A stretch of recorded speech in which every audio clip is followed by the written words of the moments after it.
రెండో రాజులు 6వ అధ్యాయం. అంతటి ప్రవక్తల శిష్యులు ఎలీషా యొద్దకు వచ్చి, ఇదిగో నీ యొద్ద మాకున్న స్థలము ఇరుకుగా ఉన్నది. నీ సెలవైతే మేము యోర్దాను నదికి పోయి తల యొక్క మ్రాను అచ్చట నుండి తెచ్చుకొని మరి ఒక చోట నివాసము కట్టుకుందామని మనవి చేయగా అతడు వెళ్ళుడని ప్రత్యుత్తరం ఇచ్చాను. ఒకడు దయచేసి నీ దాసులమైన మాతో కూడా నీవు రావాలనని కోరగా అతడు నేను వచ్చేదనని చెప్పి వారితో కూడా పోయాను.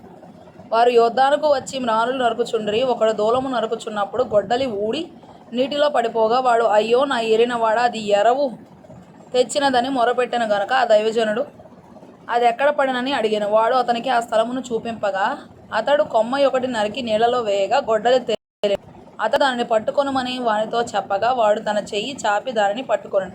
సిరియా రాజు ఇశ్రాయేలుతో యుద్ధము చేయవలనని కోరి తన సేవకులతో ఆలోచన చేసి, ఫలాని స్థలమందు మన దండుపేట ఉంచుదుమని చెప్పాను.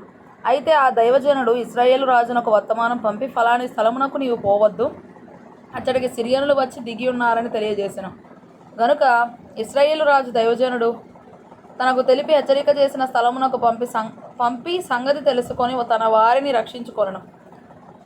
ఈలాగు మాటిమాటికి జరుగుచూ వచ్చినందున సిరియా రాజు కల్లోలపడి తన సేవకులను పిలిచి, మనలో ఇశ్రాయేలు రాజు పక్షము వహించిన వారెవరైనది మాకు తెలియజెప్పరాదా అని వారిని అడగగా, అతని సేవకులలో ఒకడు, రాజవైన నా ఏలినవాడా, ఇశ్రాయేలు రాజు పక్షమున ఎవరునూ లేరు గాని ఇశ్రాయేలులోనున్న ప్రవక్తయగు ఎలీషా మీ అంతఃపురమందు మీరు అనుకొనిన మాటలు ఇశ్రాయేలు రాజునకు తెలియజేయుననెను. అందుకు రాజు, మేము మనుషులను పంపి అతని తెప్పించినట్లు నీవు వెళ్ళి అతడుండు చోటు చూచిరమ్ము అని సెలవీయగా అతడు దోతానులో ఉన్నాడని వర్తమానం వచ్చెను. కాబట్టి రాజు అతడికి గుర్రములను రథములను గొప్ప సైన్యమును పంపెను. వారు రాత్రివేళ వచ్చి నలుదిశలను పట్టణమును చుట్టుకొనగా దైవజనుడైన అతని పనివాడు పెందలకడ లేచి బయటికి వచ్చినప్పుడు గుర్రములను రథములను సైన్యము పట్టణమును చుట్టుకొని ఉండుట కనబడెను. అంతటా అతని పనివాడు, అయ్యో నా ఏలినవాడా, మనం ఏమి చేయుదుమని ఆ దైవజనుడితో అనగా, అతడు, భయపడవద్దు, మన పక్షమునున్నవారు వారికంటే అధికులై ఉన్నారని చెప్పి, యెహోవా వీడు చూచినట్లుగా దయచేసి వీని కండ్లను తెరవమని ఎలీషా ప్రార్థన చేయగా యెహోవా ఆ పనివాని కండ్లను తెరవజేసెను. గనుక వాడు ఎలీషా చుట్టూను పర్వతము అగ్ని గుర్రముల చేత రథముల చేతను నిండి ఉండుట చూచెను. ఆ దండువారు అతని సమీపించినప్పుడు ఎలీషా ఈ జనులను అంధత్వముతో ముత్తుమని యెహోవాను వేడుకొనగా ఆయన ఎలీషా చేసిన ప్రార్థన చొప్పున వారిని అంధత్వముతో ముత్తెను. అప్పుడు ఎలీషా, ఇది మార్గము కాదు, ఇది పట్టణము కాదు, మీరు నా వెంట వచ్చిన ఎడల మీరు వెదకువానికి వద్దకు మిమ్మును తీసుకొని పోదునని వారితో చెప్పి షోమ్రోను పట్టణమునకు వారిని నడిపించెను. వారు షోమ్రోనులోనికి వచ్చినప్పుడు అతడు, యెహోవా మీరు చూచినట్లు వీరి కండ్లను తెరవమని ప్రార్థన చేయగా యెహోవా వారి కండ్లను తెరవజేసెను. గనుక వారు తాము షోమ్రోను మధ్య ఉన్నామని తెలుసుకొండ్రి. అంతటి ఇశ్రాయేలు రాజు వారిని పారజూచి, నాయనా వీరిని కొట్టుదునా అని ఎలీషాను అడగగా అతడు, నీవు వీరిని కొట్టవద్దు, నీ కత్తి చేతను నీ వింటి చేతను నీవు చెరపెట్టిన వారినైనను కొట్టుదువా? వారికి భోజనము పెట్టించి వారు తిని త్రాగిన తరువాత వారు తమ యజమానుని యొద్దకు వెళ్ళుదురని చెప్పెను. అతడు వారి కొరకు విస్తారమైన భోజన పదార్థములను సిద్ధపరచగా వారు అన్నపానములు పుచ్చుకొని రాజు సెలవు పొంది తమ యజమానుని యొద్దకు పోయిరి. అప్పటి నుండి సిరియనుల దండు వారు ఇశ్రాయేలు